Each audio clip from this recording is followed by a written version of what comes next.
മരുത്തോമല ചെന്നത് ഗോപൻ സ്വാമി ആരെന്ന് കേട്ടാൽ ആരും പറഞ്ഞു തരും. അതായത് ഒരിക്കലും ഒരു സമാധി മണ്ഡപത്തിൽ ഇനി അത് ക്ഷേത്രമാണ്, യോഗീശ്വരനായിട്ട് ജ്വലിച്ച് നിൽക്കുന്ന ആ ഈശ്വര ചൈതന്യം നിറഞ്ഞു നിൽക്കുന്ന ആ ഒരു സ്ഥലമാണ്. ഇനി സമാധി ക്ഷേത്രമാണ്. അത് 40 ദിവസം പൂജാതി കർമ്മങ്ങളോടുകൂടി ഇന്ന് 6ാമത്തെ ദിവസമാണ്. അപ്പോൾ ഇന്ന് സമാധിയുടെ പൂജാതി കർമ്മങ്ങളുണ്ട്. അപ്പോൾ 40 ദിവസം പൂർത്തിയാകുന്ന സമയത്ത് മഹാലിംഗ പ്രതിഷ്ഠ ചെയ്യാനാണ്. അപ്പോൾ ഈ സമാധി മണ്ഡപം ഇനി സമാധി ക്ഷേത്രമായി മാറുകയാണ്. അപ്പോൾ ഈ ക്ഷേത്രത്തിൽ കളിക്കാൻ ഒരു മതവിശ്വാസികളെ നമ്മൾ അനുവദിക്കുന്നില്ല. ഇപ്പോൾ സംസ്കാരം കഴിഞ്ഞിട്ട് 2 ആഴ്ചയായിരിക്കുന്നു. സംസ്കരിച്ചത് മുതൽ കുടുംബത്തിന് ഗോപൻ സ്വാമിയല്ല, ദൈവമാണ്. ദൈവത്തെ കാണാനായി ധാരാളം പേരാണ് ദിവസവും കാവുവിളാകത്തെത്തുന്നതെന്നാണ് മകൻ രാജസേനൻ പറയുന്നത്. നമസ്കാരം. ജ്യോതിഷത്തിലെ കാണാപ്പുറങ്ങൾ തേടുന്ന പ്രണവത്തിലേക്ക് എല്ലാവരെയും, പ്രത്യേകിച്ച് മഞ്ഞുങ്ങളെ സ്വാഗതം ചെയ്യാണ്. കാരണം എന്താ, നമ്മുടെ തിരുവനന്തപുരത്ത് ഗോപൻ സ്വാമിയുടെ മകൻ അത്യന്തം പരിശ്രമിച്ചുകൊണ്ടിരിക്കുകയാണ്.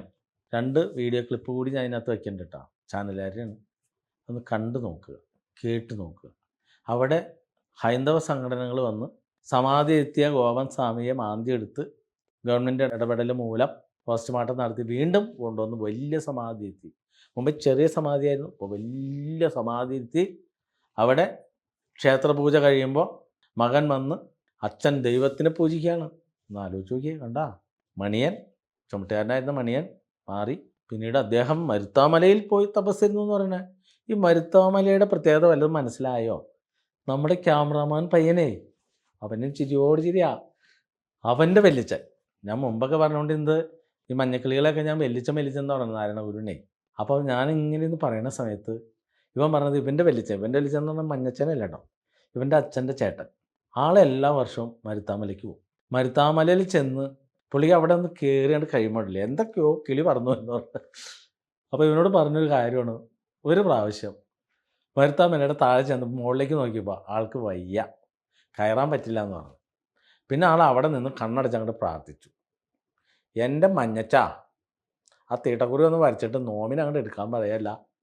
പിന്നെ കണ്ണ് തുറന്ന് നോക്കുമ്പോഴേ എന്താ സംഭവിച്ചേ, ഈ പയ്യൻ്റെ വെല്ലിച്ചൻ മുകളിലെത്തി നിൽക്കുന്നു. നമ്മുടെ മുത്തൻ വന്ന് കൊണ്ടുപോയി എന്നാണ് പറയണത്. അത്ഭുതങ്ങൾ കണ്ടോ? അപ്പോൾ എന്തായാലും മണിയൻകോപൻ്റെ മകന് മനസ്സിലായി, മഞ്ഞകൾ വീഴ്ത്തണമെങ്കിൽ മരുത്താമലയെ പിടിക്കണം. അപ്പോൾ എന്തായാലും മലക്കച്ചവടം ചീറ്റിപ്പോയി. തിടക്കച്ചവടേ അതൊന്നും ജയിച്ചിട്ടുണ്ടല്ല, എന്തായിരുന്നു രസം. അപ്പോൾ എന്തായാലും അത് ചീറ്റിയതുകൊണ്ട് ഹൈന്ദവ സംഘടനകൾ ഇടപെട്ടു, വലിയ ഋഷിപീഠമൊക്കെ റെഡിയാക്കി. ഇപ്പോൾ ഈ മകൻ പറയുന്നത് അച്ഛൻ എന്ത് പറയില്ല എന്ന് പറയുന്നത്. ചാനലേരം അച്ഛൻ എന്ന് പറയുമ്പോൾ അച്ഛനല്ല, മുമ്പ് പറഞ്ഞ ഗോപൻ ഗുരുദേവനായിരുന്നു. ഇതൊക്കെ മാറി, ഇപ്പോൾ ഗോപൻ ദൈവം എന്നാണ് പറയണത്. അത് ലക്ഷക്കണക്കിന് ആൾക്കാർ പിന്നാലെ വന്ന് ദർശനം. ഇനി വെടിക്കഥകൾ വരും കേട്ടോ. അപ്പോൾ ഇവിടെ സംഭവിച്ചത് എന്താ, നാടാർ സമുദായമാണ്. സമുദായങ്ങളാരും ഇവരെ പിന്താങ്ങുന്നില്ല. അതുമല്ല, അവർക്ക് അവിടെ കവിയില്ല സപ്പോർട്ട് ചെയ്യാൻ, പിന്നെ ഡോക്ടറും ഇല്ല. ബുദ്ധിയുള്ള ആൾക്കാരും കൂടി വരണ്ടേ, അവർ കഥകൾ ചമയ്ക്കണ്ടേ. അപ്പോൾ ഇവിടെ എന്താ സംഭവിച്ചത്, പശുപരിപാലനമായിട്ട് നടന്ന നാണു പിന്നീട് നാരായണ ഗുരു ആക്കി ക്രിയേഷൻ നടത്തിയതാരാ, ഡോക്ടർ പൽപ്പൂൺ. അപ്പോൾ ഡോക്ടർ പൽപ്പൂൺ നാരായണ ഗുരു ആക്കി, അതും ഇഴവാത്തി സമുദായമായിരുന്നു. അപ്പോൾ പിന്നീട് നാരായണ ഗുരു ആക്കി കുമാരനാശാനും പൽപ്പും കൂടി വീരകഥകൾ പറഞ്ഞു. അങ്ങനെ മരുത്താമലയിൽ 5 വർഷം തപസ്സിരുന്നു പറഞ്ഞ് അവിടെ വിശന്ന സമയത്ത് വേടൻ ഭക്ഷണവും വെള്ളവുമായിട്ട് വന്നു. ആ വേടൻ ശിവനായിരുന്നു എന്ന് പറയുന്നു, കൃഷ്ണനായിരുന്നു എന്ന് പറയുന്നു, മുരുകനായിരുന്നു പറഞ്ഞു. എന്തായാലും നന്ദനം സിനിമയിൽ നവ്യ നായർ അവസാനം പറയുന്ന പോലെ ഞാനേ കണ്ടുള്ളൂ, ഞാൻ മാത്രമേ കണ്ടുള്ളൂ.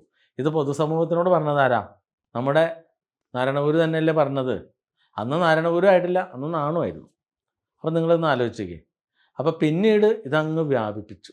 അപ്പോൾ അതേപോലെ നമ്മുടെ ഗോപൻ്റെ മകനും കിണഞ്ഞ് പരിശ്രമിക്കുന്നുണ്ട് അച്ഛന് ദൈവമായി ആരാധിപ്പിക്കാനുള്ളൊരു സെറ്റപ്പിലേക്കാണ്. കാരണം ജയിച്ചു കഴിഞ്ഞാലുണ്ടല്ലോ, അപ്പോൾ ഇവിടെ സംഭവിച്ചത് എന്താ, ഇവിടെ നിശബ്ദ വിപ്ലവകാരി എന്നാണ് ചരിത്രത്തിൽ ഡോക്ടർ പൽപ്പുവിനെ വിശേഷിപ്പിക്കുന്നത്. അദ്ദേഹത്തിൻ്റെ കഠിന പ്രയത്നം കൊണ്ടാണ് ഈഴവർക്കൊക്കെ ഇന്ന്, ഈഴവർ മാത്രമല്ല കേരള സമൂഹത്തിലുള്ള എല്ലാവർക്കും ഇന്ന് കാണുന്ന രീതിയിലേക്കുള്ള സ്വാതന്ത്ര്യവും അതേപോലെ തന്നെ പഠിച്ചെടുക്കാനുള്ള കഴിവും ഈ ആർജവമൊക്കെ കിട്ടുന്ന അതിന് ശേഷമാണ്. അപ്പോൾ എന്തായാലും അദ്ദേഹം അത്ര കണ്ട് തീവ്രമായി പരിശ്രമിച്ചിട്ടും മഞ്ഞകൾക്ക് ബോധം വന്നില്ല. അങ്ങനെ സഹിയായിട്ടാണ് അദ്ദേഹം 1903 ഡോക്ടർ പൽപ്പൂൺ SNDP രൂപീകരിക്കുന്നത്.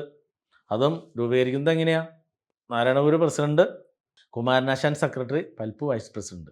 ഇങ്ങനെയാണ് വരണത്. 1 രൂപ അങ്ങനത്തെ ഫീസാണ്.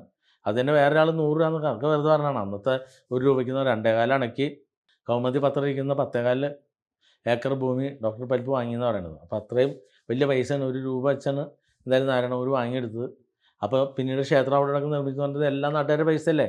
ഇപ്പോൾ ഞാനിവിടെ എറണാകുളം ജില്ലയിൽ മൂവാറ്റുപുഴ താലൂക്കിൽ വാഴക്കുളം പൈനാപ്പിൾ സിറ്റിക്ക് അടുത്ത് കല്ലൂർക്കാട്, കല്ലൂർ പേരമംഗലത്ത്, പേരമംഗലത്ത് തിരുസന്നിധി പ്രണവമല, 27 ദേവതകൾ തിങ്ങി നിറഞ്ഞ അത്ഭുത ദേവലോകം സൃഷ്ടിക്കാൻ എനിക്ക് ഈശ്വരന്മാരുടെ സഹായം കൊണ്ട് സാധിച്ചു. ഇത് ഞാൻ ആരുടെയും പൈസ വാങ്ങിച്ചല്ല കേട്ടോ. ഞാൻ രാത്രി പകലും കഷ്ടപ്പെട്ട് അത് 48% ടാക്സ് ഗവൺമെൻറ്റിലേക്ക് അടച്ച് ഗവൺമെൻറ് അനുമതി വാങ്ങിയ ക്ഷേത്രമാണ്. അപ്പം മഞ്ഞപ്പടകൾ ഞാൻ മുമ്പ് നവോത്ഥാന നായക ദൈവം എന്ന് പറഞ്ഞിട്ട് ക്ഷേത്രം പൊട്ടിക്കാൻ വന്നതാ. ഇപ്പം എന്താ പറയുന്നത്, തീട്ടക്കുറി വരച്ചു എന്ന് പറഞ്ഞിട്ട് ആരെങ്കിലും മന്നുണ്ടോ? ഒന്ന് ആലോചിച്ച് നോക്കിയേ. അത് ഈഴവാത്തി സമുദായം എന്ന് പറഞ്ഞിട്ട്, അതേപോലെ തന്നെ ദൈവദശ കഴിഞ്ഞ് കുമാരനാശാന എന്ന് പറഞ്ഞിട്ട് ഇപ്പോൾ വല്ല ഉത്തരവുണ്ടേ ഏതെങ്കിലുമൊക്കെ ഒന്ന് പൊട്ടിത്തെറിക്കുന്നുണ്ട്. പൊട്ടിത്തെറിച്ചിട്ട് വല്ല കാര്യമുണ്ടോ? സത്യമല്ലേ? സത്യം അംഗീകരിക്കാതെ പറ്റുമോ? അങ്ങനെയാണ് നിങ്ങളൊരു പണിയേ. നിങ്ങൾക്ക് പുതിയ ദൈവം, ഞാൻ പറഞ്ഞില്ലേ പുതിയ ദൈവം വന്നിട്ടുണ്ട്, ആ ഗോപൻ്റെ മകനെ ഒന്ന് സഹായിക്കും, ആ പയ്യനൊന്ന് രക്ഷപ്പെട്ടോട്ടെ. നിങ്ങളിപ്പോൾ SNDP ഒരുപാട് സ്ഥാപനങ്ങളൊക്കെ നേടിയെടുത്തു, ഈ ആൾബലം കാണിച്ചല്ലേ ഇതൊക്കെ ചെയ്തേ. അതും ബ്രാഹ്മണനെ എതിർത്ത് വന്നവൻ്റെ സംഘടന ഇപ്പോൾ നേരെ പോയി BDS എന്ന് പറഞ്ഞ സംഘടന ഉണ്ടാക്കി, നേരെ പോയി ബ്രാഹ്മണൻ്റെ കാലിൽ തന്നെ ചെന്ന് കാലിൽ വീണ് കിടക്കുകയാണ്. ഒന്ന് ആലോചിച്ച് നോക്കി. അപ്പോൾ നിങ്ങളുടെയൊക്കെ ഒരു അവസ്ഥ എന്താണെന്ന് എനിക്ക് മനസ്സിലാവുന്നില്ല. ഞാനെന്തായാലും യഥാർത്ഥ ഈശ്വര വഴിയാണ് പറയുന്നത്. അപ്പോൾ ബ്രാഹ്മണരാണ് ശരിക്കും യഥാർത്ഥ ഈശ്വര വഴിയിലൂടെ സഞ്ചരിച്ചിരുന്നവർ. അപ്പോൾ അതിനെ എതിർത്ത് വന്ന ആൾ, അതും ദേവീദേവക്ഷേത്രങ്ങളൊക്കെ വലിച്ചെറിഞ്ഞ് അവസാനം സ്വയം ദൈവമായി മാറി, അങ്ങനെ ചില്ലുകൂട്ടാരത്തിലിരുന്ന് പിന്നെ സ്വയം അന്നേ തന്നെ സ്വന്തം വിഗ്രഹം കണ്ട് കോൾമേർ കൊണ്ട് നാരായണഗുരു ഇപ്പം എന്തായി, BDS എന്ന് പറഞ്ഞ സംഘടന ഉണ്ടാക്കി എല്ലാം കൂടി ചെന്ന് ബ്രാഹ്മണരുടെ കാലിൽ ചൂട്ടി തന്നെ വീണ് കിടക്കുകയാണ്. അപ്പോൾ ഇതൊന്നും മനസ്സിലാക്കാനുള്ള വെളിവും ബോധമൊന്നും മഞ്ഞകൾക്ക് ഇതേവരെ വന്നിട്ടില്ല, വരികയുമില്ല എന്നെനിക്ക് തോന്നുന്നത്. ഇപ്പോൾ എന്തായാലും എന്നെ തെരുവിളിക്കാൻ വരണ്ട, ഞാൻ പറയുന്നതൊക്കെ സത്യങ്ങളാണ്. നിങ്ങൾക്ക് വേണമെങ്കിൽ ധൈര്യം ഉണ്ടെങ്കിൽ കോടതിയിലേക്ക് വരാം. നിയമമുള്ള നാടല്ലേ, കോടതിയിലൊന്ന് തീർക്കാൻ നമുക്ക്. നാരായണഗുരു ദൈവമാണോ? അങ്ങനെ ഗോപനും ദൈവമാവട്ടെ, ദൈവങ്ങൾ അങ്ങോട്ട് ഇഷ്ടം പോലെ വരട്ടെ. ഇപ്പം കണ്ടില്ലേ മഹാകുംഭമേളയിൽ എന്തുമാത്രം ദൈവങ്ങളാണ് അവിടെ കാണുന്നില്ലേ. ആളുകൾ കാലിൽ വീഴുന്നു, കയ്യിൽ വീഴുന്നു. അത് തന്നെ ടെക്നിക്ക് പരമായിട്ട് തിരക്കുണ്ടാക്കി അവിടെ 10-30 പേര് ഇപ്പോൾ മരിച്ചു. എന്തെല്ലാം കാണാൻ കിടക്കുന്നു. അതൊക്കെ നിങ്ങളുടെ ബോധമില്ലായ്മയുടെ കുറവ് തന്നെയാണ്. അപ്പോൾ എന്തായാലും നമുക്ക് ഇന്ന് കേരള സമൂഹം ശരിക്കും പറഞ്ഞാൽ ഗോപൻ എന്ന് പറയുന്ന ഒരു മനുഷ്യൻ, അദ്ദേഹം ചുമട്ടുകാരനായിരുന്നു. അതേപോലെ നാരായണഗുരു പശുപരിപാലനമായിരുന്നു, പശു വളർത്തലായിരുന്നു. നിങ്ങൾ രണ്ടും കൂടി ഒന്ന് കണക്ക് കൂട്ടിക്കോ. അപ്പോൾ ഈ ഗോപൻ്റെ മകനെ നമുക്ക് കുറ്റം പറയാൻ പറ്റുമോ? അദ്ദേഹവും സ്വന്തം അച്ഛന് ദൈവമാക്കി 10 കാശുണ്ടാക്കാൻ പറ്റുമെന്ന് നോക്കണമല്ലേ, ഉണ്ടായിക്കോട്ടെ. പിന്നെ എന്തിനാണ് മഞ്ഞങ്ങൾ എതിർക്കേണ്ട വല്ല കാര്യമുണ്ടോ? അപ്പം നിങ്ങൾക്ക് വേണമെന്നൊരു പുതിയ ദൈവം വന്നിട്ടുണ്ട്, ധൈര്യമായിട്ട് പുതിയ ദൈവത്തിൻ്റെ പിന്നാലെ പോകാം. അപ്പോൾ ഇവിടെ സംഭവിച്ചത് കൂടെ പാടാൻ കവിയുമില്ല, അതുപോലെ ഡോക്ടറുമില്ല.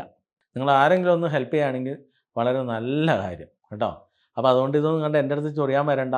നമുക്കിവിടെ ഏതൊരു മനുഷ്യൻ്റെ എന്ത് പ്രശ്നം ഉണ്ടെങ്കിലും തീർത്ത് തരാൻ വേണ്ടിയുള്ള കഴിവ് എനിക്ക് ഈശ്വരൻ നൽകിയിട്ടുണ്ട്. എനിക്ക് മാത്രമേ നൽകിയിട്ടുള്ളൂ. ചിലരൊന്നും കമൻ്റ് ഇടുന്നുണ്ടല്ലോ, ഞാൻ വെല്ലുവിളിച്ചില്ലേ. ഞാനൊരു 10 പേരെ തരാം, എൻ്റെ അടുത്ത് ഇഷ്ടംപോലെ ആളുകളുണ്ട്, 10 പേരെ തരാം. നിങ്ങളതിൽ ഒരാളെന്ന് റെഡിയാക്കിയാൽ മതി. നിങ്ങൾ ഉപദേശിക്കാന്ന് പറഞ്ഞാൽ ബിഭൂഷിയോ മറ്റേ ശശിയണ്ണനോ അവരൊക്കെ ഉണ്ടല്ലോ, അവർ ജ്യോതിഷമൊക്കെ പറഞ്ഞിട്ട് എനിക്ക് ചിരിക്കണോ കരണമെന്ന് അറിയില്ല. അവർ പറഞ്ഞ ദേവനും അസുരനും നാളുകൾ, സ്വഭാവ ഗണങ്ങൾ, ഇതൊക്കെ വല്ലതും അവർക്ക് അറിയോ? പറയുന്നതായിട്ട് എന്തെങ്കിലും ബന്ധമുണ്ടോ? ഒരു മനുഷ്യൻ്റെ ഗ്രഹനില തീരുമാനിക്കും, അല്ലാതെ നക്ഷത്രമല്ല തീരുമാനിക്കുന്നത്. ആ ഗ്രഹനിലയിൽ നിൽക്കുന്ന ഈ 7 ഗ്രഹങ്ങളും പിന്നെ 2 തമോ ഗ്രഹങ്ങളായ രാഹുവും കേതുവും, അതോടൊപ്പം ഗുളികൻ, ഞങ്ങളുടെ ജ്യോതിഷത്തിൽ ഗുളികന് വലിയ പ്രാധാന്യമുണ്ട്. അപ്പോൾ ഈ 10 സംഭവങ്ങൾ, അതായത് 9 ഗ്രഹങ്ങളും പിന്നെ ഗുളികനും ചേർന്ന് തീരുമാനിക്കുന്നതാണ് ഒരാളുടെ ഗ്രഹനില എന്ന് പറയുന്നത്. ഈ ഗ്രഹനിലയിൽ നിൽക്കുന്ന ഗ്രഹങ്ങൾ നിൽക്കുന്ന നിൽപ്പും അതിൻ്റെ രീതികൾ അനുസരിച്ചിട്ടാണ് ഓരോ മനുഷ്യനും അവരുടെ സ്വഭാവം മാറ്റിമറിക്കുന്നത്. അല്ലാതെ നിങ്ങൾ പറയുന്ന പോലെ ദേവനായതുകൊണ്ടോ അസുരനായതുകൊണ്ടോ മനുഷ്യനായതുകൊണ്ടോ 27 നാളുകളിൽ 9 നാൾ അസുരനാളുകൾ, 9 നാളുകൾ ദേവനാളുകൾ, 9 നാളുകൾ മനുഷ്യനാളുകൾ, ഇങ്ങനെയാണ് അതിൻ്റെ കണക്ക്. അതിൽ തന്നെ ഏറ്റവും കൂടുതലുള്ളത് അസുരനാളുകളാണ്. ദേവനാളുകളും മനുഷ്യനാളും കൊണ്ട് കൂട്ടിയാലാണ് അസുരനാളുകളുടെ ഒപ്പത്തിനുള്ള നാളുകൾ മനുഷ്യർ ഈ ഭൂമിയിൽ ഉണ്ടാവുകയുള്ളൂ. അപ്പോൾ അങ്ങനെ ഒരുപാട് കണക്കുണ്ട്. ഇതൊന്നും ഒരുപാട് പാണ്ഡിത്യമുള്ള ബിഭൂഷിക്കോ അല്ലെങ്കിൽ ശശി അണ്ണനോ പിന്നെ രമേശിക്കോ ഈ ജിമാർക്കോ ഒന്നും അറിഞ്ഞൂടാ. പിന്നെ ഞമ്മണിക്കുട്ടി എന്ന് പറഞ്ഞാൽ എന്താണെന്ന് പോലും അറിയില്ലാത്ത ഒരു വന്നിട്ടിരിക്കുന്നു, എന്തൊക്കെയോ പറയുന്നു. അതായത് നാരായണഗുരുവിൻ്റെ പൂർണ്ണ ചരിത്രം മനസ്സിലാക്കിയ ഒരാളും ഒരിക്കലും എന്നെ എതിർക്കാൻ വരില്ല. അപ്പം സാധാരണക്കാരായ ജനങ്ങളെ എങ്ങനെയെങ്കിലും കബളിപ്പിച്ച് 10 കാശുണ്ടാക്കി സുഖിച്ച് കഴിയാൻ വേണ്ടിയിട്ട് ചീറിയിലെ സ്വാമിയാരും അതേപോലെ തന്നെ അച്ഛനും മകനും ചേർന്ന ഒരു SNDP ഒന്ന് ആലോചിച്ച് നോക്കിയേ. പിന്നെ വേറൊരെണ്ണമുണ്ട്, ശ്രീനാരായണ ധർമ്മവേദി. ഏത് വേദി കൂടെ പോയാലും എല്ലാം പാവങ്ങളായ ജനങ്ങളെ ചൂഷണം ചെയ്യുക, അവരുടെ ഭക്തി വികാരങ്ങൾ മുതലെടുക്കുക എന്നല്ലാതെ കണ്ട് അവർക്കൊരിക്കലും അരിക്ക് ഗതിയുള്ള ഒരു സമ്പ്രദായത്തിലേക്ക് മാറാൻ സമ്മതിക്കില്ല. നമുക്കിവിടെ അങ്ങനെയല്ല. നിങ്ങൾക്ക് യഥാർത്ഥത്തിലുള്ള ഈശ്വരൻ്റെ പിന്നാലെ വന്നാൽ നിങ്ങളുടെ കുട്ടികൾ ഡിപ്രഷൻ അടിപ്പെടില്ല, മദ്യത്തിന് അടിപ്പെടില്ല, കുടുംബത്തിൽ സമാധാനം ഉണ്ടാകും. നിങ്ങൾക്കും ജോലി എടുക്കുന്ന പൈസ നിങ്ങളുടെ വീടുകളിലേക്ക് എത്തിക്കാം. 100 രൂപ കിട്ടിയാൽ 110 ചിലവാകുന്ന അവസ്ഥ എനിക്കിവിടെ ആവാഹന പൂജയിൽ മാറ്റിത്തരാനുള്ള കഴിവുണ്ട്. അപ്പോൾ നിങ്ങൾക്ക് അതിലേക്ക് എത്താൻ ഒരു നിവൃത്തിയില്ലെങ്കിൽ നിങ്ങൾ നേരെ പ്രണവമലയിൽ എത്തുക, പെരവങ്ങലത്ത് വരിക. അവിടെ വന്നിട്ട് ഓരോ ക്ഷേത്രം 27 ക്ഷേത്രമുണ്ട്, ഓരോ ക്ഷേത്രത്തിനും 108 പൂർണ്ണ പരീക്ഷണം നടത്തുക. അതിനുശേഷം താഴെ കൗണ്ടറിൽ വന്ന് ഒരു ചരട് വാങ്ങി ധരിക്കുക. 100 രൂപയുടെ ചിലവുള്ളൂ. ആ ചരട് ധരിച്ച് അതിലൂടെ നിങ്ങൾക്ക് 27 ദിവസം മുന്നോട്ട് പോകാം. അതിൻ്റെ ഇടയിൽ ഇവിടെ നിന്നൊരു ഗണപതി ഏലസ് വാങ്ങി ധരിച്ച് ആ ഏലസ് വെച്ച് അതിൻ്റെ വഴിപാട് ചെയ്ത് കൃത്യമായിട്ട് പോയാൽ 1.5 വർഷം വരെ ഏലസിലൂടെ തന്നെ നിങ്ങളുടെ ജീവിതം തിരിച്ചു പിടിക്കാം. അതിൻ്റെ ഇടയിലൂടെ ഒന്ന് ആവാഹന പൂജ ചെയ്ത് നിങ്ങളുടെ പ്രശ്നങ്ങളൊക്കെ മാറ്റാം. പിന്നെ നിങ്ങൾക്ക് ആവാഹന പൂജയിലിരിക്കുമ്പോൾ നിങ്ങളുടെ ധർമ്മദേവതയെ കണ്ടെത്തി തരും, അവിടെ ചെയ്യാനുള്ള വഴിപാട് പറഞ്ഞു തരും. പിന്നെ ശ്രാദ്ധ ബലി മുടങ്ങിയിട്ടുണ്ടെങ്കിൽ അതിന് പ്രായശ്ചിത്തം ചെയ്യിക്കും. പിന്നെ നിങ്ങളുടെ വീടിൻ്റെ വാസ്തു നമ്മുടെ ഇവിടുന്ന് വാസ്തു വരുമെന്ന് നോക്കി ക്ലിയർ ചെയ്യിക്കും. അങ്ങനെയൊക്കെ ചെയ്ത് കഴിയുമ്പോൾ നിങ്ങൾക്ക് നിങ്ങൾ ഉദ്ദേശിക്കുന്ന കാര്യത്തിലേക്ക് എത്തിയിട്ടുണ്ടാവും. അപ്പോൾ ഇതിലും വലിയ ഗ്യാരണ്ടി ലോകത്തിൽ എവിടെയെങ്കിലും ഉണ്ടോ? എന്തിനാ നമുക്ക് ഇഷ്ടംപോലെ പ്രകൃതി ശക്തികളാകുന്ന ദൈവങ്ങളില്ലേ? അപ്പോൾ ചിലർ പറയുന്നത് ഇവിടെ നബി ഉണ്ടായിരുന്നു, നബിയെ ദൈവമായിട്ട് മുസ്ലിങ്ങൾ അംഗീകരിക്കുന്നില്ല, അള്ളാഹുവാണ്. അപ്പോൾ അള്ളാഹു എന്ന് പറഞ്ഞാൽ നമ്മുടെ ഇതിൽ ശിവനാണ്. അപ്പോൾ എന്തായാലും എത്ര പ്രവാചകന്മാർ വന്നാലും അവർക്ക് അവിടെ അള്ളാഹുണ്ട്. പിന്നെ ക്രിസ്ത്യാനികൾ ക്രിസ്തുവിനെ മാത്രം അംഗീകരിക്കുന്നു. അത് തന്നെ പിതാവും പുത്രനും പരിശുദ്ധാത്മാവ് എന്ന് പറയുന്നത്. ഒരുപാട് പുണ്യാളന്മാരൊന്നും, പക്ഷെ അവരെ ഒന്നും ക്രിസ്ത്യാനികൾ അംഗീകരിക്കുന്നില്ല. അപ്പോൾ പിന്നെ ഇവിടെ മഹാദേവൻ, ദേവദേവൻ, മഹാദേവനും പിന്നെ അതുകൂടാതെ മഹാവിഷ്ണു, ദേവിമാരും, അങ്ങനെ ഒരുപാട് 30 ദേവകളുള്ള നമ്മുടെ ഹൈന്ദവത്തിൽ പുതിയ മനുഷ്യ ദൈവങ്ങൾ മരിച്ചവരൊക്കെ വല്ല ആവശ്യമുണ്ടോ? അപ്പോൾ ഒരുപാട് ദൈവങ്ങളൊക്കെ നിങ്ങളുടെ മുമ്പിൽ കൊണ്ടുത്തരും. നിങ്ങൾ യഥാർത്ഥ ഈശ്വരൻ്റെ പിന്നാലെ വന്നാൽ നമുക്ക് ജീവിതം തിരികെ പിടിക്കാൻ സാധിക്കും. അതിന് കാര്യങ്ങൾ മനസ്സിലാക്കാൻ നിങ്ങൾക്കും വേണമെങ്കിൽ ഈ മഹാശാസ്ത്രം പഠിച്ചെടുക്കാം. നമ്മുടെ ജ്യോതിഷ ക്ലാസ് ആരംഭിക്കുക 3ാമത്തെ ക്ലാസ്സിൽ പറയുന്നുണ്ട് സന്യാസി ആരാണ്, സന്യാസ യോഗം. അത് കേൾക്കുമ്പോൾ തന്നെ മനസ്സിലാവും മനുഷ്യൻ ദൈവമാകില്ല എന്ന് തന്നെയാണ് പഠിപ്പിക്കുന്നത്. അതുകൊണ്ട് മഞ്ഞൾ എൻ്റെ നേരെ കയർത്തിട്ട് കാര്യമില്ല. ഞാൻ ഇടപെട്ടില്ലായിരുന്നെങ്കിലേ നിങ്ങളൊക്കെ തീട്ടക്കുറി മരിച്ച് തീട്ടം കുറി തൊട്ട് തീട്ടം കുറച്ച് പൊതിഞ്ഞ് പോക്കറ്റിലിട്ടായിരിക്കും നടപ്പ്. എന്താ അല്ലേ? അപ്പോൾ അതൊക്കെ മാറി ഞാൻ ഇടപെട്ടത് നന്നായില്ലേ? അല്ലെങ്കിൽ നിങ്ങളൊക്കെ ഒരു പറ്റിച്ച് ഒരു പരിവാക്കിയാലേ. ഇപ്പോൾ ദന്തം വന്നെന്ന് പറഞ്ഞു ഒരുത്തം പറഞ്ഞിട്ടില്ലേ? ദന്തം അമേരിക്കയിൽ പോയിന്ന് നാരായണൂരേ, അമേരിക്കയിൽ പോയിട്ടാണ് പല്ലെടുത്ത് സായിപ്പ് പല്ലിനടിച്ചേ. ഒന്ന് ആലോചിക്കുക, എന്തെങ്കിലും ഒരു അർത്ഥമുണ്ടോ? എന്തെങ്കിലും ഒരു യുക്തി ഉണ്ടോ? വെറുതെ പറ്റിക്കാമെന്നല്ലാതെ കണ്ടിട്ട്. അതുകൊണ്ട് അറിയുക, യഥാർത്ഥ ഈശ്വരൻ്റെ പിന്നാലെ വരിക. അപ്പോൾ നിങ്ങളുടെ ജാതകം നിങ്ങൾക്ക് തന്നെ വായിച്ച് മനസ്സിലാക്കി ഏത് ദശകാലമാണ്, എന്ത് വഴിപാടാണ് ചെയ്യേണ്ടത്, എന്താണ് പഠിക്കേണ്ടത്, എന്ത് തൊഴിൽ ചെയ്ത് ജയിക്കാം, ഏത് നാളുകാരെ വിവാഹം വെച്ചാൽ തമ്മിൽ തന്നെ കഴിയാൻ സാധിക്കും, ഏത് രോഗമാണ് വരാൻ സാധ്യതയുള്ളത്, ഗവൺമെൻറ് ജോലിയാണോ, വിദേശ ജോലിയാണോ, ഡോക്ടറാണോ, എഞ്ചിനീയറാണോ, IAS ആണോ, IPS ആണോ, കലാകായികപരമായ കഴിവുള്ളയാളാണോ, ഇതൊക്കെ കൃത്യമായിട്ട് മനസ്സിലാക്കി തരുന്ന 27 പേജുകളുള്ള ജാതകങ്ങൾ ഇവിടെ നിന്ന് എഴുതി നൽകുന്നുണ്ട്. ആവശ്യമുള്ള സ്റ്റാഫുകളുമായിട്ട് ബന്ധപ്പെടുക. അതുപോലെ നിങ്ങളുടെ ജീവിതത്തിൽ എന്തൊക്കെ പ്രശ്നമുണ്ടെങ്കിലും പരിഹരിക്കാനുള്ള ഈശ്വര വഴി ഇവിടെ ഉണ്ട്. ഞാൻ ദൈവമെന്ന് ഒരിക്കലും അവകാശപ്പെട്ടിട്ടില്ല. ഞാനിവിടെ ആൾ ദൈവങ്ങളെ മുഴുവൻ എതിർക്കുന്ന ഒരാളാണ്. അപ്പോൾ ഇതൊന്നും മനസ്സിലാക്കാൻ കഴിവില്ലാതെ ഒരുപാട് പേര് വെറുതെ കിടന്ന് പറിച്ചിട്ട് യാതൊരു കാര്യമില്ല. അപ്പോൾ നേടണമെന്നുള്ളവർക്ക് ധൈര്യമായിട്ട് വരാം. സനാതന ധർമ്മ സംഘം എന്ന് പറയുന്നൊരു സംഘടനയുണ്ട്. ലോകത്തിൽ ആദ്യമായിട്ട് യാതൊരുവിധ പ്രവേശന ഫീസോ മാസവരിയോ ജാതി മത വർഗ വർണ്ണ രാഷ്ട്രീയ വ്യത്യാസമില്ലാതെ ചാതുർവർണ്ണ വ്യവസ്ഥയ്ക്ക് എതിരായിട്ടുള്ള സംഘടനയാണ്. ധൈര്യമായിട്ട് ഇതിൽ ചേരാം. ചേർന്ന് പ്രവർത്തിക്കാൻ ഒരു പൈസ പോലും മുടക്കണ്ട. സംഘടനയുടെ നേതൃത്വത്തിൽ എല്ലാ മാസത്തിലും ക്ഷേത്രത്തിലേക്ക് യാത്രാ ബസ്സുകൾ പുറപ്പെട്ടു വരുന്നു. ബസ് കാശിനുള്ള പൈസ വഴിപാടായിട്ട് തിരികെ നൽകി നിങ്ങൾക്ക് ക്ഷേത്രം മാതൃക കാണിച്ച് ജീവിതം നല്ല രീതിയിൽ ഉപയോഗപ്പെടുത്താനുള്ള എല്ലാ സംവിധാനവും ഒരുക്കിയിട്ടുണ്ടെന്നുള്ള യാഥാർത്ഥ്യം അറിയുക. അതോടൊപ്പം തന്നെ നിങ്ങളുടെ വീടുകളിൽ വന്ന് ഗണപതി ഹോമം വ്യവസായം നടത്തി ഒരു വർഷക്കാലത്തേക്ക് ജീവിത വിജയം നിന്നുള്ള പൂജാ സംവിധാനം 30,000 രൂപയ്ക്ക് ദ്രവ്യങ്ങൾ അടക്കം ചെയ്തു തരികയും ചെയ്യും. താല്പര്യമുള്ള സ്റ്റാഫുകളുമായിട്ട് ബന്ധപ്പെടുക. ഈശ്വരയുടെ പുണ്യവും പ്രാധാന്യം തിരിച്ചറിയുക. അല്ലാതെ കണ്ട് ഇപ്പോൾ ഗോവൻ ദൈവമായി വന്നിട്ടുണ്ട്, അങ്ങനെ ഒരുപാട് ദൈവങ്ങൾ ഇനി വരാനിരിക്കുന്നുണ്ട്. ഇപ്പോഴും പലരും ഇവിടെ ജീവിച്ചിരിക്കുന്ന ഒരുപാട് ആൾ ദൈവങ്ങളുണ്ട്. കെട്ടിപ്പിടുത്തവും മുഴക്കിലൊക്കെ ആയിട്ട് തുള്ളലും ചാട്ടമൊക്കെ ആയിട്ട് നടക്കുന്നവരുണ്ട്. ഇവരൊക്കെ മരിച്ചു കഴിയുമ്പോൾ ഇതിനേക്കാളും വലിയ ദൈവങ്ങളാവും. പിന്നെ നമ്മൾ കണ്ടില്ലേ മഹാകുംഭമേളയിൽ ഒരുപാട് സന്യാസിമാർ അഘാടകൾ അത് ഇതെന്നൊക്കെ പറഞ്ഞു വരും. ഇവരൊക്കെ മരിച്ചു കഴിയുമ്പോൾ വലിയ വലിയ ദൈവങ്ങളാകും. അപ്പോൾ നിങ്ങൾക്ക് വേണമെങ്കിൽ ദൈവങ്ങളാവാട്ടോ, ഒരു ബുദ്ധിമുട്ടില്ല. ഒന്നിലെ വെള്ളം സുഖം, അല്ലെങ്കിൽ കാവ്യ പതയ്ക്കുക, എന്താ ഒരു സുഖം. അപ്പം നമുക്ക് എന്തായാലും ആ വക സുഖത്തിലേക്കൊന്നും ആരും തള്ളിവിടാൻ ഉദ്ദേശിക്കുന്നില്ല. നമുക്ക് യഥാർത്ഥത്തിലുള്ള ഈശ്വരീയ ശക്തികളുടെ പിന്നാലെ വന്നാൽ അവരുടെ നാമമൊക്കെ ജപിച്ച് പ്രാർത്ഥിച്ച് മുന്നോട്ട് പോയി ഏതൊരാൾക്കും രക്ഷപ്പെടാൻ സാധിക്കും. എന്ന യാഥാർത്ഥ്യം ഒരിക്കൽ കൂടി ഓർമ്മപ്പെടുത്തിക്കൊണ്ട് ഇന്നത്തെ പ്രണവം ഇവിടെ പൂർണ്ണമാവുന്നു. നന്ദി, നമസ്കാരം. സമാധിപീഠം പൊളിക്കില്ല എന്ന തീരുമാനത്തിൽ തന്നെ ആയിരിക്കുന്നത്. തീർച്ചയായിട്ടും അത് മരണം വരെ നമ്മൾ പോരാടുന്നത്. അതായത് ഒരിക്കലും ഒരു സമാധി മണ്ഡപത്തിൽ ഇനി അത് ക്ഷേത്രമാണ്, യോഗീശ്വരനായിട്ട് ജ്വലിച്ചു നിൽക്കുന്ന ആ ഈശ്വര ചൈതന്യം നിറഞ്ഞു നിൽക്കുന്ന ആ ഒരു സ്ഥലമാണ്. ഇനി സമാധി ക്ഷേത്രമാണ് അത്. 40 ദിവസം പൂജാതി കർമ്മങ്ങളോടുകൂടി ഇന്ന് 6ാമത്തെ ദിവസമാണ്. അപ്പോൾ ഇന്ന് സമാധിയുടെ പൂജാതി കർമ്മങ്ങളുണ്ട്. അപ്പോൾ 40 ദിവസം പൂർത്തിയാകുന്ന സമയത്ത് മഹാലിംഗ പ്രതിഷ്ഠ ചെയ്യാനാണ്. അപ്പോൾ ഈ സമാധി മണ്ഡപം ഇനി സമാധി ക്ഷേത്രമായി മാറുകയാണ്. അപ്പോൾ ഈ ക്ഷേത്രത്തിൽ കളിക്കാൻ ഒരു മതവിശ്വാസികളെ നമ്മൾ അനുവദിക്കുന്നില്ല. ബാക്കിയുള്ള വെളിയിൽ നിന്ന് വരുന്ന പിന്നെ മുസ്ലിംസ് ആയിരുന്നാലും ആരായിരുന്നു, മുസ്ലിം ഒരു പള്ളിയിൽ കയറി നമ്മൾ കളിക്കാൻ പോയി അവർ വിടും. അവരെ പള്ളിയിൽ നമ്മൾ ഒരിക്കലും ചെയ്യില്ല. ഒരു പള്ളിയിൽ അച്ഛനെ തിരുവസ്ത്രം അയച്ചു, അത് ശരിയാണോ? ഒരിക്കലും ശരിയല്ല. അത് ഒരു മതവിശ്വാസത്തെ വ്രണപ്പെടുത്തുന്ന രീതിയിൽ ആര് പെരുമാറിയിരുന്നാലും, അത് പോലീസാവട്ടെ കളക്ടറാവട്ടെ ആരായിരുന്നാലും, അത് ഒരിക്കലും മതവിശ്വാസങ്ങൾ വ്രണപ്പെടുത്തുന്ന രീതിയിൽ ചെയ്യാൻ സമയമില്ല. അമ്പലത്തിൽ കയറി ഒരിക്കലും അങ്ങനെ കളിക്കാൻ പറ്റില്ല. അവരെ പള്ളിയിൽ കയറി എപ്രകാരമാണോ കളിക്കാൻ പറ്റാത്തത് അതുപോലെ തന്നെയാണ് ഈ അമ്പലത്തിൽ കയറി ഒന്നും അങ്ങനെ ആർക്കും ചെയ്യാൻ പറ്റില്ല. ആരെന്ത് പറഞ്ഞാലും അമ്പലത്തിൽ കയറി ഒരു കാര്യങ്ങളും അവരെ കൊണ്ട് ചെയ്യാൻ സമ്മതിക്കത്തില്ല. ഇനി എന്ത് പ്രശ്നം വന്നിരുന്നാലും ശരിയാണ്, നമ്മൾ മരണം വരെ അത് പോരാടുക തന്നെ ചെയ്യും.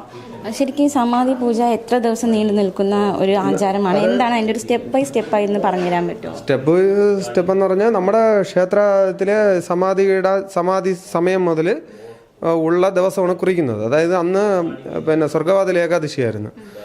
അച്ഛൻ ആ ബ്രഹ്മത്തിലേക്ക് ലയിക്കുന്നത്. അതായത് അച്ഛനാണ് ഈ ക്ഷേത്രം വെച്ചിട്ട് ഷടാധാരലിംഗ മഹാലിംഗ പ്രതിഷ്ഠ ചെയ്തത്. അച്ഛൻ ക്ഷേത്രത്തിലെ ആചാര്യ ഗുരുവാണ്. അപ്പോൾ ഒരുപാട് മഹാസമാധികൾ കണ്ടിട്ടുള്ളതാണ്. അച്ഛൻ്റെ കോമ്പൈ ഗുരുവാണ്. അച്ഛൻ്റെ കോമ്പൈ ഗുരു എന്ന് പറഞ്ഞാൽ ഈത്താമൊഴി എന്ന് പറയും, തമിഴ്നാട് നാഗർകോവിൽ കഴിഞ്ഞ് തിരിഞ്ഞു പോകുന്ന സ്ഥലമാണ്. അച്ഛൻ അവിടെ സമാധി ചടങ്ങുകളും കാര്യങ്ങളും ഒരുപാട് സമാധി സ്ഥലങ്ങളും ദർശിച്ചിട്ടുണ്ട്, സമാധി ചടങ്ങുകളും ചെയ്തിട്ടുണ്ട്. അത് അച്ഛൻ എല്ലാം എനിക്ക് സമാധിയുടെ എങ്ങനെയൊക്കെയാണ് ചടങ്ങുകളെന്നെല്ലാം എനിക്ക് പറഞ്ഞു തന്നിട്ടുണ്ട്. അപ്പം അത് കഴിഞ്ഞിട്ട് ഈ മരുത്തോമല സ്വന്തമായിട്ട് അച്ഛന് കോമ്പൈ സിദ്ധാശ്രമമുണ്ട്. ഇന്ന് കണ്ട നാളത്തെ സന്യാസി അല്ല ഇത്.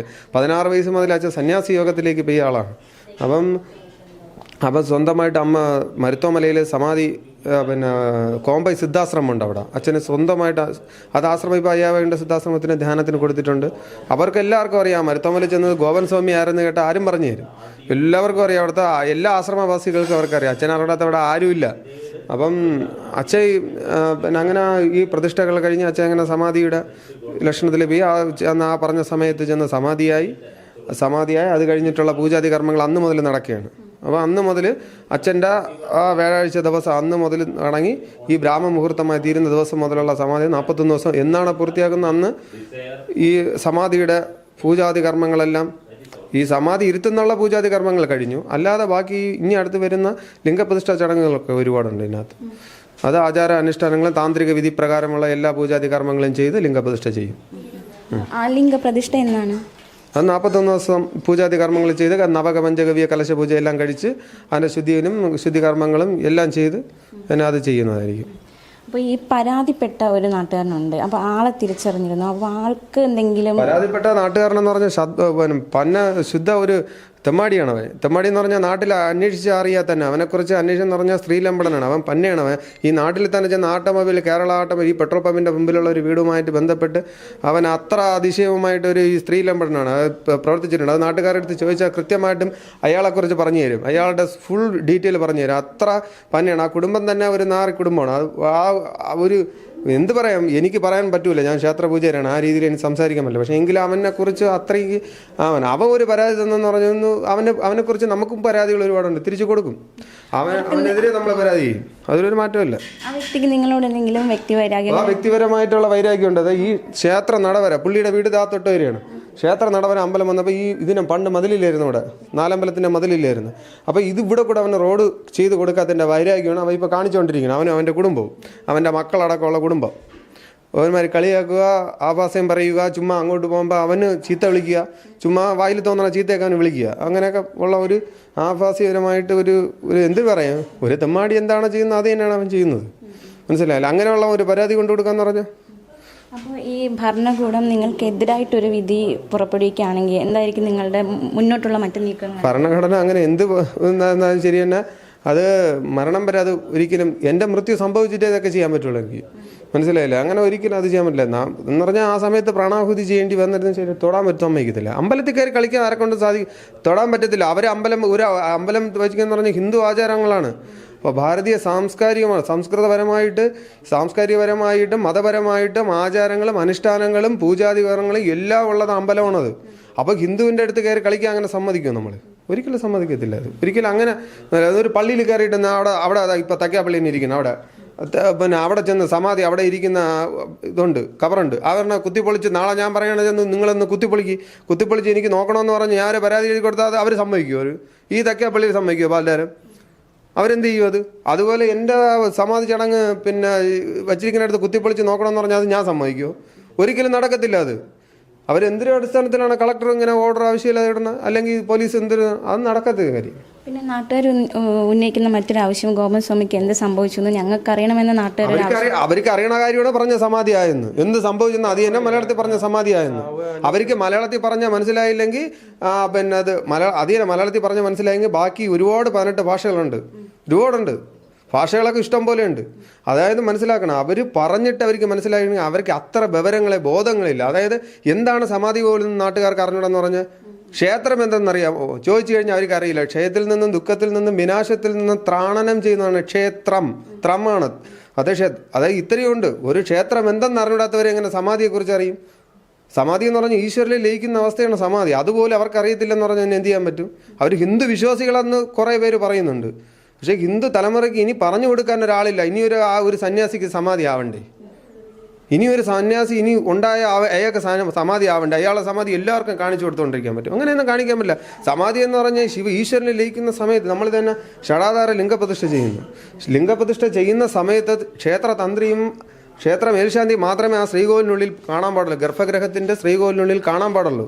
അല്ലാതെ ഈ വെളിയിലുള്ളവർക്കൊന്നും കാണാൻ പറ്റില്ല. പ്രതിഷ്ഠ കഴിഞ്ഞ് അഷ്ടബന്ധം കഴിഞ്ഞതിന് ശേഷം മാത്രമേ ആ മുഹൂർത്തത്തിന് ദർശനം കൊടുക്കാവൂ, അല്ലാതെ കൊടുക്കാൻ പാടില്ല. അതുപോലെയാണ് സമാധി. ഈശ്വരനുമായിട്ട് ശക്തിയും ശിവനും ലയിക്കുന്ന സമയമാണ്. ആ സമയത്ത് ഒരിക്കലും അങ്ങനെ ആ സമയത്ത് ദർശനങ്ങളോ അല്ലെങ്കിൽ തൊടാൻ പാടില്ലോ, അങ്ങനെ ഒന്നും പാടില്ല. ഇപ്പോൾ ഒരു ക്ഷേത്രത്തിലൊരു വിഗ്രഹം ഇരിക്കുന്നു, അതിൽ കയറി ആരെങ്കിലും തൊടാൻ സമ്മതിക്കുമോ? അതുപോലെയാണ് സമാധി, അത്ര ചൈതന്യമുള്ളതാണ്. അപ്പോൾ ഒരു തോന്നും പോലെ കൊണ്ടുവന്ന് ഡോക്ടർമാരെയും അതുവരെയും കൊണ്ടുവന്ന് അശുദ്ധിയാക്കാൻ പറ്റുമോ? ഒരിക്കലും പറ്റത്തില്ല. നെയ്യാറ്റിൻകര ഗോപനെ പ്രേക്ഷകർ മറന്നു കാണില്ലല്ലോ. ഏത് നെയ്യാറ്റിൻകര ഗോപൻ?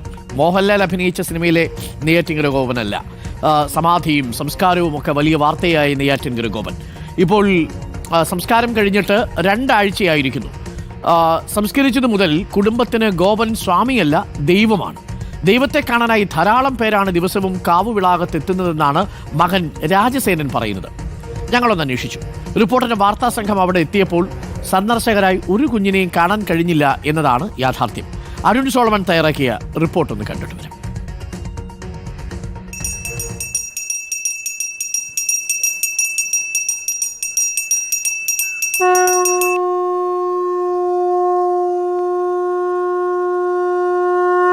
ഹൈന്ദവ സംഘടനകളുടെ പിന്തുണയോടുകൂടി നെയ്യാറ്റിൻകര ഗോപൻ സ്വാമിയെ സമാധിയിരുത്തിയിട്ട് ഇപ്പോൾ 2 ആഴ്ചകൾ പിന്നിടുകയാണ്. ഏറെ വിവാദങ്ങളും ഏറെ ആരോപണങ്ങളൊക്കെ ഉയർന്നതിന് ശേഷമാണ് വീട്ടുകാർ ആദ്യം സമാധിയിരുത്തിയ ആ സമാധിത്തറ പൊളിക്കുകയും പിന്നാലെ നെയ്യാറ്റിൻകര ഗോപൻ സ്വാമിയെ പോസ്റ്റ്മോർട്ടം ചെയ്ത് കുടുംബത്തിന് വിട്ടു നൽകുകയും വീണ്ടും ഹൈന്ദവ സംഘടനകളുടെ പിന്തുണയോടുകൂടിയാണ് കഴിഞ്ഞ 18-ാം തീയതി ഇവിടെ ഋഷിപീഠം എന്ന് പറയുന്ന ഈ പേരിട്ടിരിക്കുന്ന ഈ സ്ഥലത്ത് ഇപ്പോൾ സമാധിയിരുത്തിയത്. കാവുവിളാകം കൈലാസനാഥ ക്ഷേത്രത്തോട് തൊട്ടടുത്താണ് ഗോപൻ സ്വാമിയുടെ സമാധി ഒരുക്കിയിരിക്കുന്നത്. ക്ഷേത്രത്തിലെ പൂജാരി കൂടിയായ രാജസേനൻ തന്നെയാണ് അച്ഛൻ്റെ ഈ സമാധി സ്ഥലത്തും ദിവസവും പൂജാകർമ്മങ്ങൾ ചെയ്തു വരുന്നത്. ഇപ്പോൾ നമുക്കൊപ്പം രാജസേനനുണ്ട്. നമ്മൾ ഈ ലോകത്ത് അച്ഛൻ ആരാണെന്ന് അറിയണം. അപ്പോൾ അതിന് എന്താണോ ഈശ്വരൻ കണ്ടിരിക്കുന്നത് ആ മാർഗം ഈശ്വരനാണ് അത് അതുകൊണ്ടാണ് ഈശ്വരൻ ആ മാർഗം എന്നുകൊണ്ടാണ് ഇത്രയും ലോകം അറിഞ്ഞത്. അപ്പം അതങ്ങനെ ചെയ്യണമെന്ന് അച്ഛൻ പറഞ്ഞു. അതങ്ങനെ ചെയ്യണം, നമ്മളത് ചെയ്യണം. അത് ആ ചെയ്തത് കൊണ്ട് മാത്രമാണ് ഈ ലോകം അറിഞ്ഞത്. അച്ഛനും ഈ ഈശ്വരനെ അറിഞ്ഞത് അതുകൊണ്ടാണ്, ഈ മഹാക്ഷേത്രത്തെ അറിഞ്ഞത് അതുകൊണ്ടാണ്. ഈ പ്രപഞ്ചം മൊത്തം അറിഞ്ഞില്ലേ, അതുകൊണ്ടാണ് അറിഞ്ഞത്. അല്ല, ഇപ്പോൾ സ്വാഭാവികമായി നമ്മളൊരു സാധാരണ ആൾക്കാർ മരിക്കുമ്പോൾ സ്വാഭാവികമായി നമ്മൾ പഞ്ചായത്തിലൊക്കെ അറിയിച്ച് മരണം രജിസ്റ്റർ ചെയ്യും. അങ്ങനെ അറിയിക്കുമ്പോൾ അതൊരു നിയമപരമായിട്ടുള്ളൊരു കാര്യമാണല്ലോ. അപ്പം അതുമായിട്ട് നമുക്കിപ്പം ഇന്ന് ആധികാരികമായിട്ടൊന്നും പറയാൻ പറ്റത്തില്ല. അതൊക്കെ ഈശ്വരനുമായിട്ടുള്ള കാര്യങ്ങളാണ്. ദൈവത്തിൻ്റെ കാര്യങ്ങളൊക്കെ ഈശ്വരൻ നിശ്ചയം പോലെ എല്ലാം നടക്കും. 2ാമത് സമാധിയിരുത്തിയതിനു ശേഷം ഈ മരണം രജിസ്റ്റർ ചെയ്തിട്ടുണ്ടോ? അപ്പോൾ അതിനെക്കുറിച്ച് പറഞ്ഞ് ഇതിന് അതിനുശേഷം പറയാം. സർട്ടിഫിക്കറ്റ് ഒന്നും കിട്ടിയിട്ടില്ല. പറയാം, അതിനെക്കുറിച്ചൊക്കെ പിന്നീട് പറയുന്നതായിരിക്കും. തീർത്ഥാടന കേന്ദ്രമാക്കാനുള്ളൊരു പദ്ധതി ഉണ്ടായിരുന്നല്ലോ, അപ്പോൾ ആളുകൾ വരുന്നുണ്ടോ ഇപ്പോൾ ഇവിടെ? ഒരുപാട് തീർത്ഥാടകർ വരുന്നുണ്ട്, ഒരുപാട് പേര് തൊഴാൻ വേണ്ടിയിട്ട് എത്തുന്നുണ്ട്, ദൂര സ്ഥലങ്ങളിൽ നിന്നൊക്കെ എത്തുന്നുണ്ട്. അപ്പോൾ ഇനി ഭാവിയിൽ കൂടുതൽ ആൾക്കാർ വരുമെന്ന് പ്രതീക്ഷിക്കുന്നുണ്ട്. ഭഗവാൻ എന്താണോ നിശ്ചയിക്കുന്നത് തീർച്ചയായിട്ടും അത് നടക്കുന്നതായിരിക്കും. ആ ഈശ്വരൻ നിശ്ചയിക്കുന്നതിനപ്പുറം ഈ ലോകത്തൊന്നുമില്ല. ജാതി മത വിഭാഗങ്ങളും വരും. എല്ലാ ജാതി മത വർഗ ഭേദ വന്യമസാനും തീർച്ചയായിട്ടും ഈശ്വരനെ തൊഴാൻ ഇവിടെ വരുന്നതായിരിക്കും. പ്രധാനപ്പെട്ട ഒരു കാര്യം, ശിവരാത്രിയോടനുബന്ധിച്ച് ശിവലിംഗ പ്രതിഷ്ഠ അടക്കമുള്ള ചടങ്ങുകൾ നടക്കേണ്ടതുണ്ട്. അത്തരത്തിലുള്ള ഭാവിയിൽ അത്തരത്തിലുള്ള തീരുമാനങ്ങളുണ്ട്. അതെല്ലാം ഹൈന്ദവ സംഘടനകളുമായി തീരുമാനിച്ച് ഒരു കൂടിയാലോചിച്ചതിന് ശേഷം മാത്രമായിരിക്കും ആ തീരുമാനങ്ങൾ എന്താണെന്നുള്ളത് പുറം ലോകത്തോട് പറയുക എന്നുള്ളതാണ് അദ്ദേഹം ഇപ്പോൾ വ്യക്തമാക്കിയിരിക്കുന്നത്. വീഡിയോ ജേർണലിസ്റ്റ് നന്ദകിഷോറിനൊപ്പം reporter Arun Solomon, in reporter, Thiruvananthapuram. ഞങ്ങളുടെ പ്രതിനിധി അരുൺ സോളമൻ കുറേ നേരം അവിടെ ചെലവഴിച്ചു, ആരെയും കണ്ടില്ല. അപ്പോൾ വരുമായിരിക്കും എന്നുള്ള പ്രതീക്ഷയിലാണ് ആ കുടുംബമുള്ളത്. പക്ഷേ പോസ്റ്റ്മോർട്ടം ചെയ്ത ഒരു ദൈവത്തെയൊക്കെ കാണാൻ ആര് വരും എന്നൊരു ചോദ്യവും പ്രേക്ഷകർ ചോദിക്കുന്നുണ്ട്. അതൊക്കെ പ്രേക്ഷകർക്ക് ചോദിക്കാനുള്ള അവകാശമുണ്ട്, വിശ്വസിക്കാനുള്ള അവകാശം ജനങ്ങൾക്കുമുണ്ട്, അല്ലേ? നമുക്കത് അവർക്ക് വിട്ടുകൊടുക്കാം.